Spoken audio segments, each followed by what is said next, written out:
What's good? So today we want to reaction to Kendrick speaks on track. This not an X.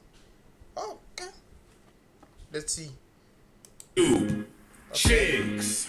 Chicks is back. Get ready. You know what to do, chicks. Chicks Smooth. Hey, Chicks Smooth. Appreciate all the coverage that you've been doing. I've been watching your shit for a while. I just subscribed to your shit too, bro. Well, it finally happened, you guys. The long-awaited Kendrick Lamar Super Bowl halftime press conference. Now, when this interview was announced, everybody was super happy about it. We're finally going to hear Kendrick Lamar talk about Drake, their beef, all the diss records between them. Who knows? Maybe we might even hear Kendrick Lamar throw shots at Drake. And then we get to find out that the interview is being conducted by Ebro and the Deska. That's when okay. So far everything is good. Like, I like how Chick speaks. I like this voice. It's good. But I don't know these people. So I'm just listening to what's happening. I don't really know him. I don't really know her. Let's see their names. Because this should be fun. Let's see the interview. And yeah, please make sure to subscribe to my channel, like the video, share, comment, and yeah, let's keep going.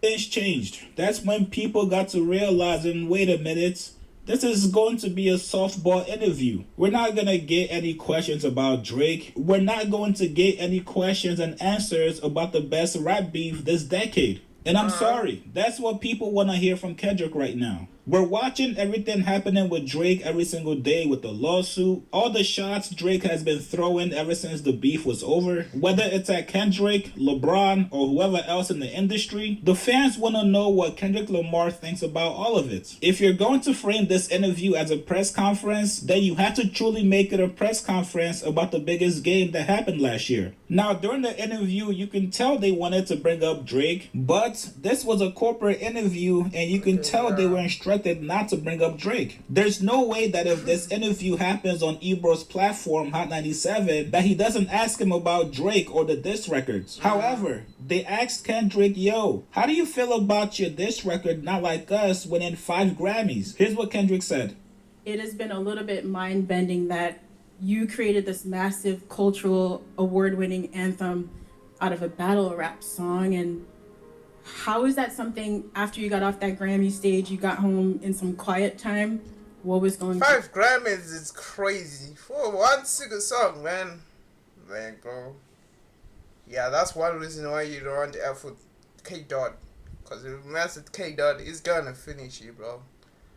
Like, damn. Like, Drake. Bro. I still vibe with this guy's music until K Dot finish this guy. Man, now I don't even listen to Drake. But yo, bro, he took some L's. But anyways, I digress. I talk. Through your head. I was just thinking about the culture, really. It's always that for me first. I'm not even bullshitting with you. It's like, when people talk about rap, man, the conversations I hear, they think it's just rap and it's not an actual art form. So when you put records like that at the forefront, it reminds people that this is more than just something that came 50 years ago. They forget that it's even been here 50 years, right? And like kind of like belittle it. So I love to see that it gets that type of recognition for just straight raps, from awards to the billboards, all that, because this is truly just as big as an art form and a genre as any other genre. So that's what I think about. And I feel accomplished being able to do that. You know, whether somebody else come behind me and do it again and quadruple it, I love to see it. If that was my purpose to do that, then that's exactly what it was for that particular moment. I think people often miss the significance of that Record and Song of the Year award, because that Song of the Year award is a songwriter's award. Like, it's not just the biggest song. It's like someone wrote a song. And you as a songwriter, when you see... I remember that time, people were like reacting to the Not Like Us diss track. And wow, it is crazy. Like, still, like, I know the song was like, it's almost a year old. But yeah, people are just going to be playing it for the longest time, because this is the greatest beef in hip hop history. These two going one at each other. That's good. Anyways, let's keep going. Name up there, and it's written by Kendrick, and that's it. Yeah.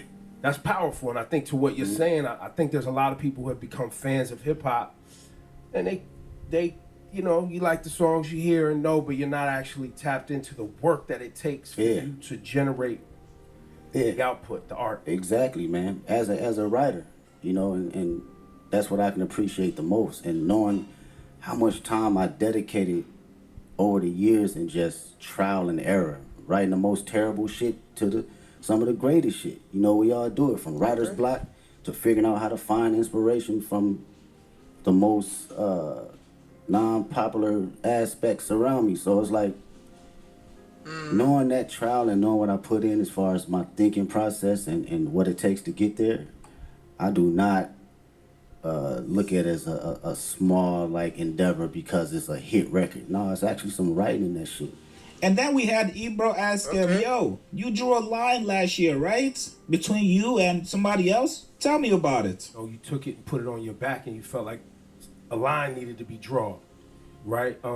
Was that your intent when you rolled out this year? Was like, yo, I'm drawing a line. Like, this is what it is. My intent was to always keep, I think from day one, was to always keep the nature of it as a sport. You know, I don't care how motherfuckers look at it as far as like, as a collaborative effort, you know, that's cool too, but I love when artists grit their teeth. Like, I still watch battle raps. I still watch Smack URL from Smack battle raps, but Drake, you've not messed with K Dot, my guy. Cause he got finished. Mook to Lux to Tay-Rock, you know, my bro Daylight.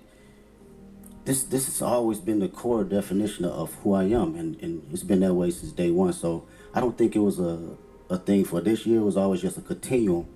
And what I will say about this year, it was more from a space where I think a lot of people was putting rap to the back, and you didn't see that. You didn't see that grit. You didn't see that bite anymore. So I always took that in consideration in going into any type of my music. That's interesting. So I hope this makes sense, right? You know, we've been following your journey for about 15 years, and you have been so consistent in the messaging and the focus, like you said. And you've always moved with integrity. So in a lot of ways, Listen, man, you cannot get Kendrick off his square. This guy is perfectly media trained. Now, overall, I thought it was a pretty good interview. You got to actually learn that Kendrick really does care about the culture. And I know we're all tired of hearing that goddamn buzzword culture, but that's truly Kendrick. That's what he embodies, the culture. And if you watch how he moved during the battle with Drake last year, he's truly about rap music, elevating the culture, and overall just being obsessed with his craft. Super Bowl Sunday is definitely going to be interesting. Not only are people going to be tuned in to see if he actually performs not like us, but if you know Kendrick, you can kind of expect them to leave some Easter eggs during the performance. You guys get in the comments below. If you guys watched the Kendrick Super Bowl halftime interview today, let me know what you guys thought about it. Okay, that's the end of the video. Yeah, see you guys next time.